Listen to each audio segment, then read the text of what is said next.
Rodolfo, eu queria saber o seguinte: nós temos dois assuntos importantes hoje que a gente quer ouvir teu parecer. Um é sobre as operações de Kursk e outro, né, o desenrolar aí das conversações Estados Unidos e Ucrânia, né, e assim, que a Rússia não está no circuito ainda. A gente quer a tua análise disso tudo. Você começa por onde você achar mais importante. Quer falar primeiro de Kursk, quer falar do... Enfim, é com você, os mapas já estão apostos aqui para a hora que você quiser. Antes, eu preciso fazer uma contextualização do início da operação militar ucraniana em Kursk, que iniciou-se em 6 de agosto. Logo na primeira live que nós fizemos, alertamos que isso tornar-se-ia uma saliência, um garrison, um bolsão, porque por mais que os comandos ucranianos, que iniciou-se essa operação através de comandos do GUR, ou seja, da Diretoria Principal de Inteligência, Forças Especiais da 80ª Brigada de Assalto Aéreo e a 82ª Brigada de Assalto Aéreo e uma Brigada de Infantaria Mecanizada, a qual iniciaram uma penetração profunda numa área pouco monitorada e com praticamente nenhuma linha de defesa por parte das forças russas.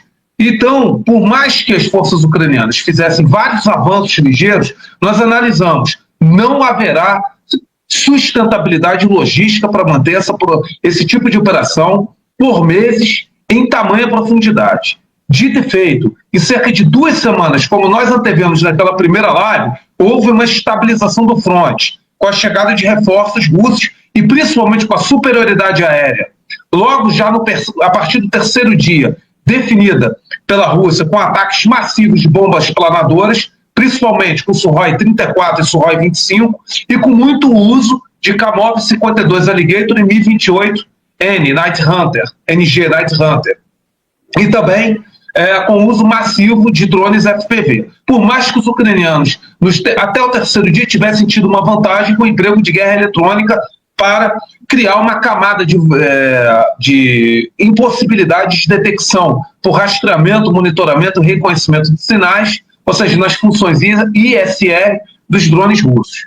Consequentemente, a partir da 2ª semana em que houve a estabilização, principalmente ali pelo eixo sul, na área ali de Plekovo, e depois a gente vai ver os mapas, e a partir ali de Korenevo, as forças ucranianas começaram a perder sustentabilidade logística e iniciativa operacional, e começou uma guerra de atrito, com defesa móvel e elástica. A partir dali tivemos uma segunda live que nós fizemos uma análise escrita num ensaio longo, como se deu os aspectos táticos operacionais da invasão em Kursk, foi publicado no Velho General, e nós ali antevimos justamente a insustentabilidade logística da operação, as consequências nefastas que isso aconteceria para as forças ucranianas. O volume, principalmente, de perdas e a falta de interseção entre as unidades que ali operavam e a impossibilidade de formar linhas defensivas muito solidificadas, seja em camadas ou seja mais perenizadas, custaria ao longo de meses severamente. Dito e feito, os russos, depois de estabilizarem, começaram diversas manobras de flanqueamento e de pinças. Inicialmente pelo oeste, a partir ali de Korenevo, tomando gradativamente assentamento de cidade, expelindo forças ucranianas. E o que acontece que ninguém percebeu? Escrevemos isso num segundo ensaio técnico, muito longo, tem quase 20 laudas, mas é importante, publicado no Velho General.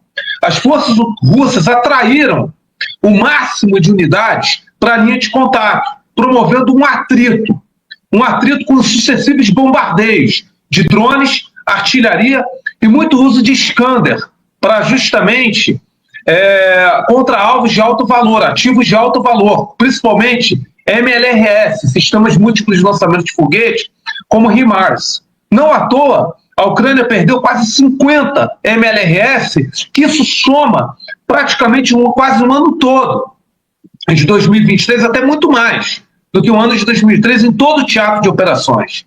Então, a atratividade dentro da saliência de um máximo de tanques blindados, colunas mecanizadas, as quais nós alertamos. Os ucranianos estão incursionando com colunas mecanizadas enfileiradas em corredores estreitos. Isso é desfavorável. Isso favorece justamente destruição de colunas inteiras. E acontecendo, gradativamente, todo dia tinha vídeo de destruição de colunas blindadas. Teve, nas nossas lives, um ou outro minoritário, que os espectadores chamam de chapéu de alumínio, não compreendendo isso. Não compreendendo, não entendendo por que a Rússia não estava expulsando logo do seu território, porque essas manobras são complexas. E a Ucrânia utilizou até 40 mil soldados para isso. E suas unidades melhor treinadas. Com o desgaste progressivo dessas melhores unidades, começou a utilizar muitas brigadas de defesa territorial, que serviam na linha de frente, justamente o quê? Para o primeiro atrito, para o primeiro contato com as forças russas, que iam fazendo captura dos comandos ucranianos que não tinham conectabilidade, conexão e comunicabilidade ao longo do perímetro, ficavam isolados. Aí o que acontece? Continuaram despejando reservas. E nós alertando aqui na live do canal Arte da Guerra. Estão despejando reservas de outros setores. E, consequentemente, estão tendo perdas cumulativas colossais, que vão custar caro depois para as demais linhas defensivas no perímetro operacional, no próprio território, na Ucrânia. Dito e feito, começaram a perder muito território na direção Pokrovsk, na direção Toretsk e também ali na direção de Velika Novzelka, ali na região de Zaporizhia.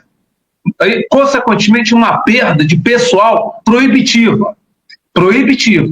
E nós estávamos alertando. Anunciava-se 20 mil, 30 mil, 40 mil baixas. E falávamos, ainda que seja metade, já é desastroso.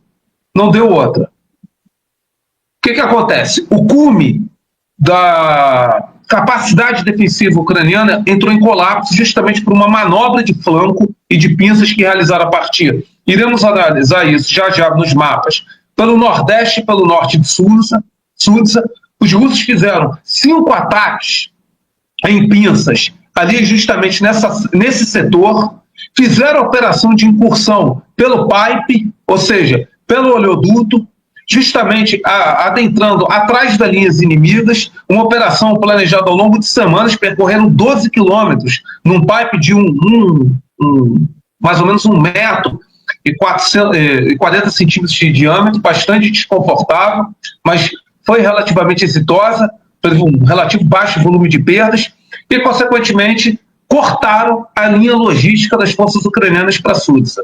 De Uniknova, ali de Suma, para Sudzha. O único trecho que havia condições de abastecimento para as forças ucranianas dentro dessa aliança. A situação entrou em colapso e agora o desastre está aí anunciado. Por que o Zelensky pediu cessar-fogo pleno? Não só por pressão, espectadores, do Trump, mas porque a realidade no teatro de operações é desastrosa. São 65 mil baixas em Kursk, cerca de mais de 350 tanques, centenas de blindados de veículos de combate de infantaria.